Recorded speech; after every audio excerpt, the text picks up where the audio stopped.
আসসালামু আলাইকুম রহমতুল্লাহ। আজকে আমরা ডিজিটাল ইলেকট্রনিক্স টু সাবজেক্টের প্রথম যে অধ্যায়, প্রথম যে চ্যাপ্টারটা থাকবে, সেই চ্যাপ্টারে আমরা রেজিস্টার সম্পর্কে যাবতীয় যত ইনফরমেশন আছে সেগুলো একটু দেখব। যে টপিকগুলো আছে আমরা সেগুলোকেও আসলে কাভার আপ করবো এই ভিডিওতে। তো মূলত রেজিস্টারটা আসলে কি, এটা কোথায় ব্যবহার করা হয়? রেজিস্টারটা মূলত এই যে ডাটাগুলো থাকে, বাইনারি ডাটা যেগুলো 0 1 বিট আকারে থাকে, এইগুলোকে আসলে ধারণ করে। এক কথায় বলতে গেলে একটা মেমোরি ডিভাইস যেখানে আসলে 0 1 স্টোর করে রাখা যায়। তাহলে এই রেজিস্টারগুলো কি দিয়ে তৈরি হয়? অসংখ্য ফ্লিপফ্লপের সমন্বয়ে আসলে এই রেজিস্টারটা তৈরি করা হয়। তাহলে আমরা কি বলতে পারি, রেজিস্টারটার সংজ্ঞা কীভাবে বলতে পারি? যে যে ইলেকট্রনিক ডিভাইস অ্যাকচুয়ালি কী করে, অনেকগুলো ফ্লিপ ফ্লপের সমন্বয়ে গঠিত।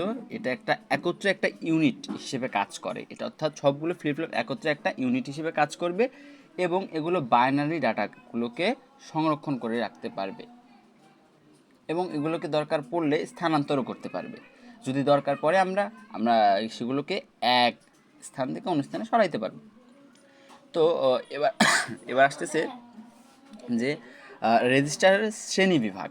আসলে রেজিস্টারটা অনেক প্রকারের হয়, বাট আমাদের বইতে কিছু এরকমভাবে দেওয়া আছে রেজিস্টার, যেমন কি এস আই এস ও, অর্থাৎ serial in, serial in, serial out. অর্থাৎ এই রেজিস্টারে কি করবে, ডাটাগুলো সিরিয়ালভাবে ইন হবে এবং সিরিয়ালভাবে আউট হবে। এই রেজিস্টারটার সংজ্ঞা কেমন কেমন হবে তাহলে? যে রেজিস্টারে ডাটা সিরিয়ালি ইন হবে এবং ডাটা সিরিয়ালি আউটপুট পাবো আমরা, সেটা হচ্ছে আমাদের কি রেজিস্টার? CISO register. এরপরে আছে আমাদের এসআইপিও, অর্থাৎ serial in parallel out, serial in parallel, serial in parallel out. এটা কি করবে? এইটা মূলত ডাটাগুলোকে সিরিয়ালভাবে ইন করবে এবং প্যারালালি আউট করবে, প্যারালালভাবে পাবো আমরা। এরপরে আছে পি এরপরে আছে পিআইএসও, অর্থাৎ এই ক্ষেত্রে ডাটাগুলো প্যারালালি ইন হবে এবং সিরিয়ালি আউট হবে। তার মানে কি, parallel, PARA, parallel in, serial out. এটা কি করবে? ডাটাগুলোকে প্যারালালি ইনপুট করবে এবং সিরিয়ালি আউটপুট করবে। এরপরেরটা হচ্ছে আমাদের, এটা আবার দুইটা অপারেশন আছে, আমরা দেখব, একটা শিফট একটা লোড। এরপরেরটা হচ্ছে আমাদের পিপো, পিপো। তাহলে পিপো কি করবে? প্যারালালি ইন করবে এবং প্যারালালি আউট করবে। এটাকে ডি ফ্লিপফ্লপ বা ডি ফ্লিপফ্লপ দ্বারা তৈরি করে। এটা আসলে খুব সহজ। এটা মূলত মেমোরি হিসেবে কাজ করে, কোনো একটা ডাটাকে ধারণ করে, দেন আমাদের যখন আউটপুটের প্রয়োজন হবে আমরা ক্লক প্রেস করলে এটা আমরা আউটপুট দিয়ে দিবে। তার মানে parallel, parallel in, parallel out. এটা প্যারালালি ইন করবে ডাটা এবং প্যারালালি আউট করবে। তো এরপরে আসলে সবচাইতে যে ডাটাটা এখন বর্তমান যে রেজিস্টারটা সবচেয়ে বেশি ব্যবহার হয় সেটা হচ্ছে আমাদের ইউনিভার্সাল রেজিস্টার, সার্বজনীন রেজিস্টারটা। সার্বজনীন রেজিস্টারটা কি? আসলে যে রেজিস্টার কোনো একটা ডাটাকে সমান্তরালে গ্রহণ, সমান্তরালে নির্গমন, তারপরে হচ্ছে গিয়ে তারপর কি করতে পারবে, এই ডাটাটা ডানে স্থানান্তর বা বামে স্থানান্তর, এই কাজগুলো যে রেজিস্টার করতে পারে সেটা হচ্ছে আমাদের ইউনিভার্সাল রেজিস্টারটা। আসলে কিভাবে কাজ করে এটা আমরা দেখব।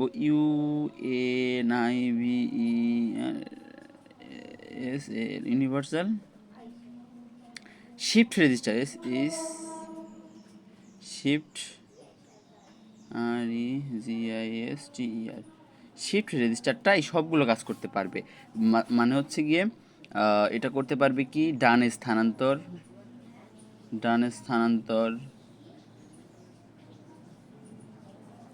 বা বামে স্থানান্তর,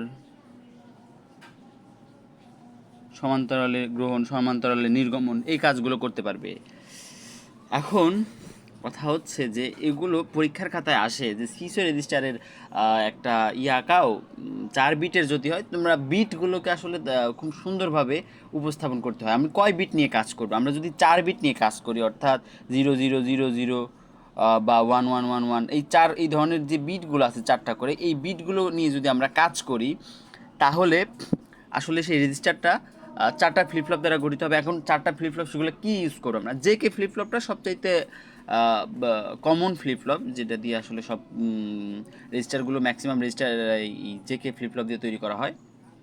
তো আমরা ডিজিটাল ইলেকট্রনিক্স 1-এ এই বিষয়ে আসলে পড়ে আসছি যে আসলে ফ্লিপফ্লপ কেন ব্যবহার করা হয়। তো আমরা এখানে আর বিস্তারিত বললে ভিডিওটা অনেক লং হয়ে যাবে।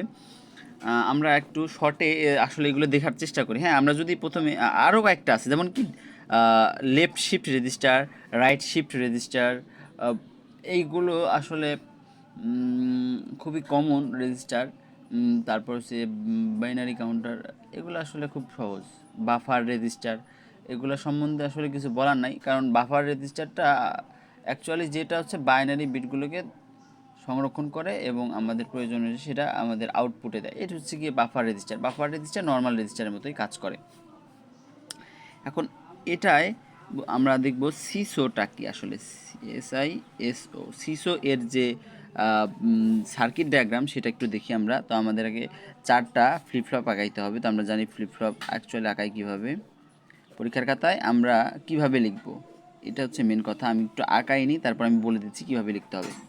তো আমরা 4টা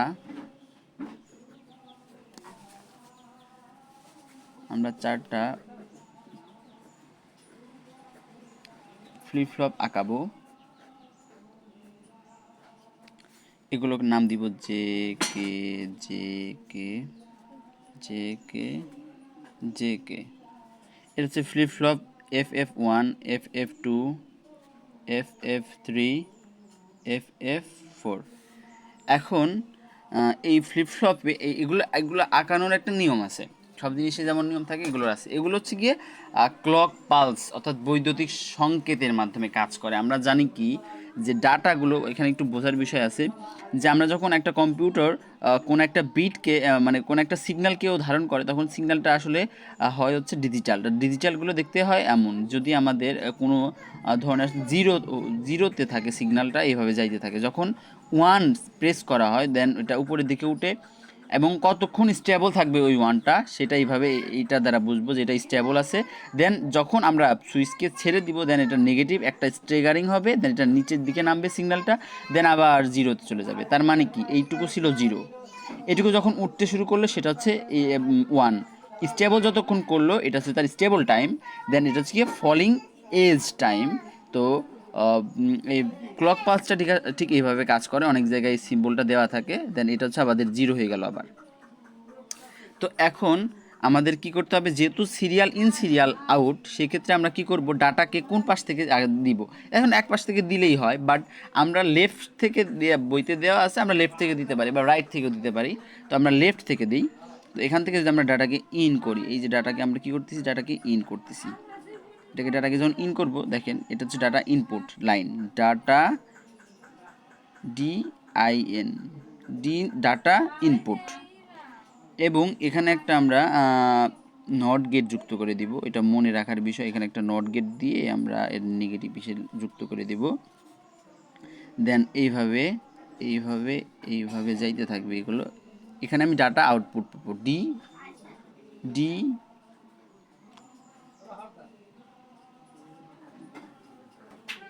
data output line, D in D output. Okay, তো দেখা যাচ্ছে কিনা জানি না। তো এইভাবে আঁকাইতে হবে, দেন এটাকে এইভাবে দিব, এইভাবে দিব। এটা হচ্ছে আমাদের Q0, Q1, Q2 এবং Q3। এখান থেকে আমাদের যেহেতু ডাটা ইনপুট হচ্ছে এটা আমরা ডাটা এখান থেকে ডাটা ইনপুট হচ্ছে, দেন এটাকে থেকে আমরা আউটপুট যেহেতু পাচ্ছি, আমাদেরকে একটু পরে একটা ডায়াগ্রাম দেখব। তো তার জন্য আমাদেরকে আসলে এই নামকরণগুলো দেওয়া উচিত। এটা D0 D1ও দিতে পারতাম, আমি এখানে D0 দিয়ে শুরু করছি। D0 D1 Q0 Q1 এগুলো হচ্ছে আউটপুট লাইন। এই ফ্লিপফ্লপের আউটপুট, এই ফ্লিপফ্লপের আউটপুট এইটা, এই ফ্লিপফ্লপের আউটপুট এইটা, এই ফ্লিপফ্লপের আউটপুট এটা। এখন আমাদেরকে দিতে হয় ক্লক পালস, যার ফলে এই ফ্লিপফ্লপটা কাজ করবে। তো ফ্লিপফ্লপে আমরা কি করব, এখান থেকে আমরা নেগেটিভ স্টিকারিং করব। এটা হচ্ছে আমাদের ক্লক হবে, এবং এটা নেগেটিভ স্টিকারিং। এখানে যে আমরা চিহ্ন দেখতে পাচ্ছি গোল একটা, এটা দ্বারা বুঝবো এটা নেগেটিভ স্টিকারিং, মানে এই যে এটা এই ফলিংয়ে যে কাজ করবে এই ফ্লিপফ্লপগুলো। দেন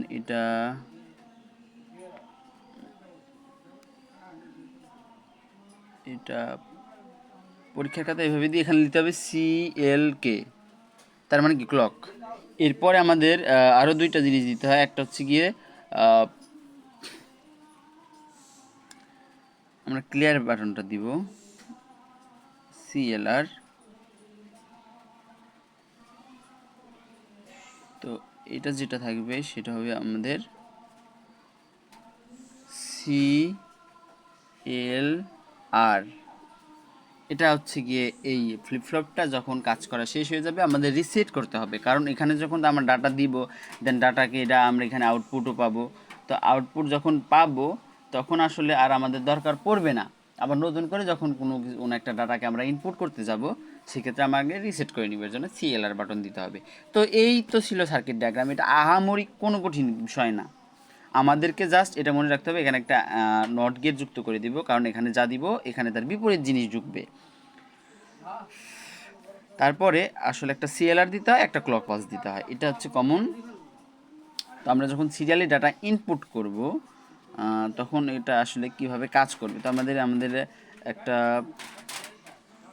আমরা যদি একটা দেখি ছকের মাধ্যমে আমরা লিখব প্রথমে আসলে এটার চিত্র বর্ণনা,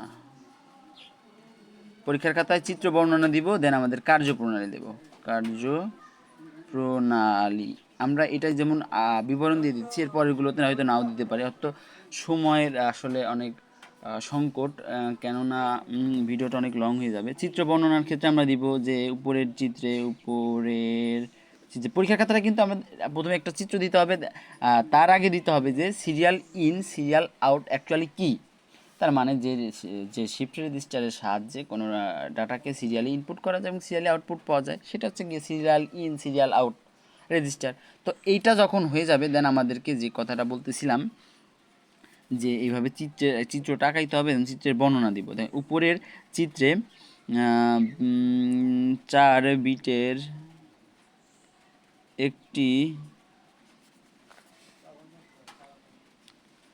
একটি সিরিয়াল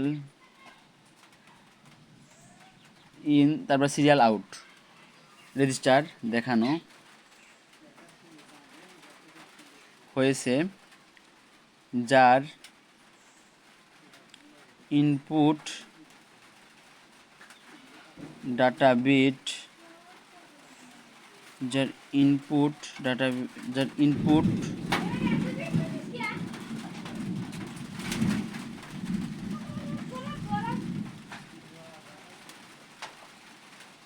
DIN এবং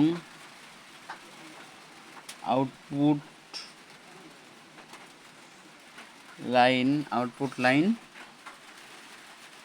DOP।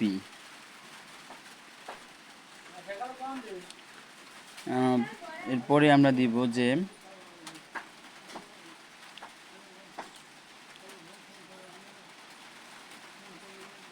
প্রতিটি ফ্লিপফ্লপ ক্লক পালস দ্বারা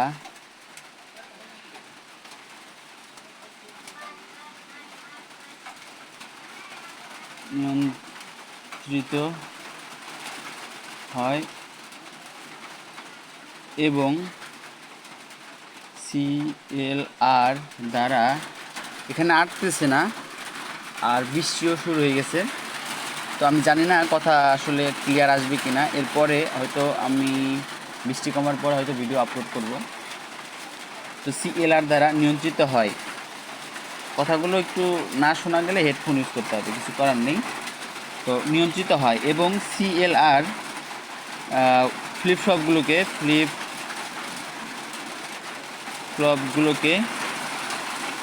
কী করবে, রিসেট করবে।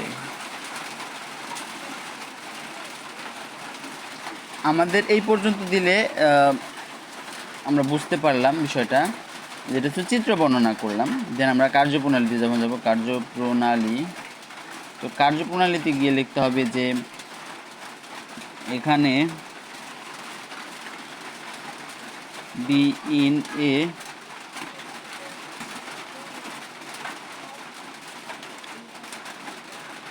ডাটা ইনপুট করে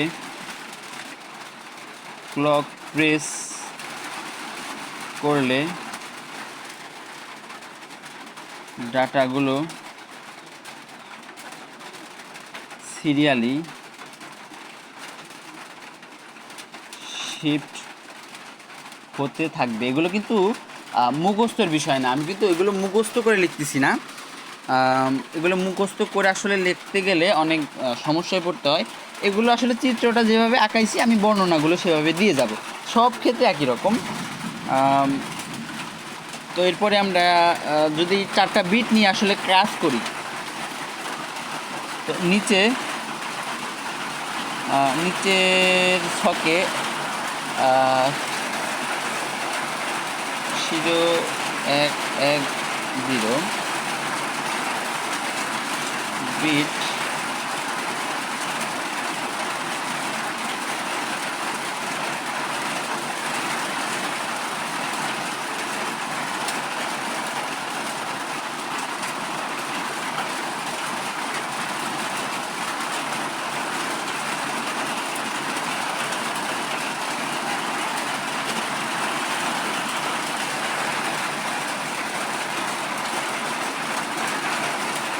তো আমরা বোঝানোর জন্য একটা ছক আঁকাইতে পারি। তো এই সাইডে আঁকাই,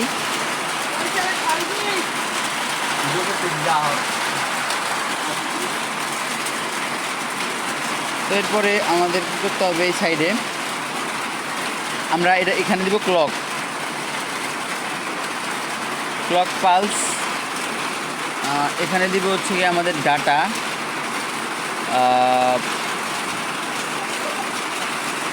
বিট,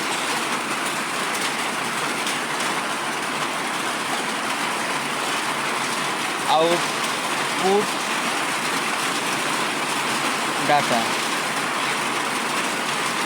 এখানে আমরা ক্লক পালস যখন দেখব যে ক্লক পালস মুক্ত অবস্থায়, ক্লক পালস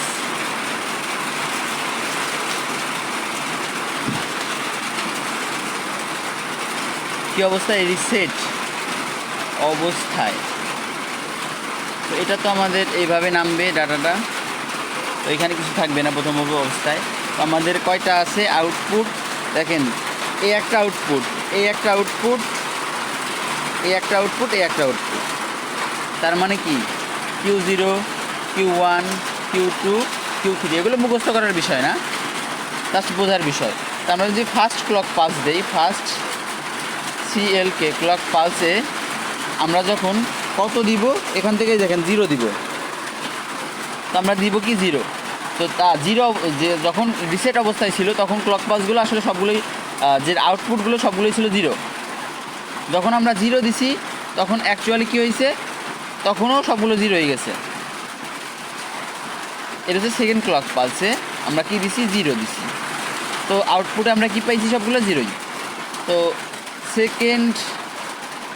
সেকেন্ড ক্লক পালসে আমরা কি দিব, 1 দিব, এই যে 1, এই 1টা যখন দিব তখন এই 0টা, আগের 0 যেটা ছিল সেটা আসলে শিফট হয়ে যাবে এখানে, আর এই যে 1টা সেটা শিফট হয়ে আসবে এখানে, এই 0টা আসবে এখানে, এই 0টা আসবে এখানে, এইভাবে ডাটাগুলো শিফট হতে থাকবে। তারপরে থার্ড ক্লক পালসে আমরা কি দিব 1 দিব। দেন আমরা থার্ড সিএলকে ক্লক পালসে দিব কি 1, কারণ এখানে 1 দিছি আমরা তো এইভাবে ডাটাকে শিফট করতেছি। তো ফার্স্ট সেকেন্ড থার্ড নাম্বারে যেটা আছে সেটাকে আমরা কি করব, এই 1টা, তাহলে এই 1টা যাবে এইখানে, এই 0টা যাবে এইখানে, এই 0টা যাবে এইখানে, আর এই 1টা আসবে এইখানে।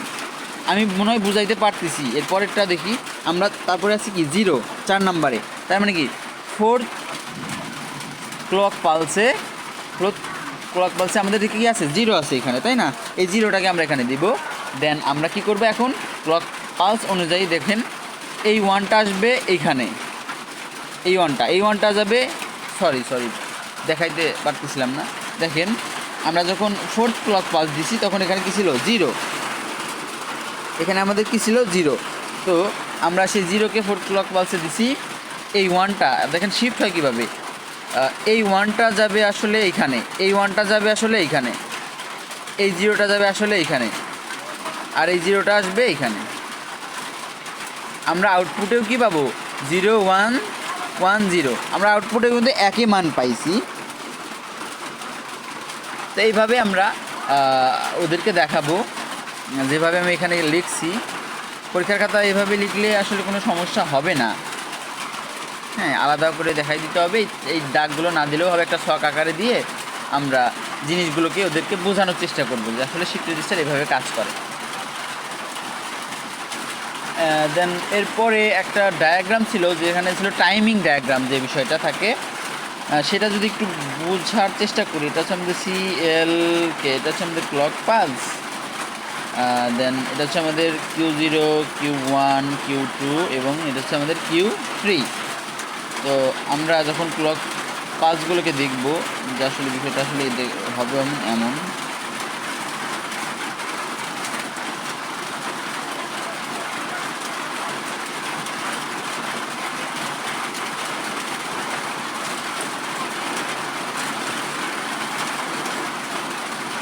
যেহেতু 4 বিটের সেহেতু আমাদের 16টা আঁকতে হবে।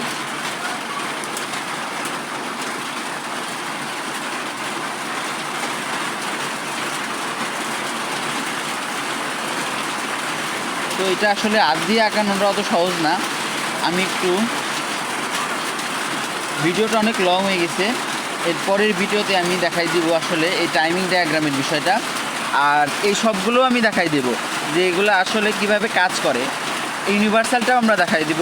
আসলে ভিডিওটা অনেক বড় হয়ে যাচ্ছে, বাট এইটা দেখে, এটা আমি যতগুলো লিখছি একটাও মুখস্থ করে লিখি নাই, জাস্ট বুঝছি, জিনিসটাকে বোঝার পরে আমি কিছু বোঝানোর চেষ্টা করলাম।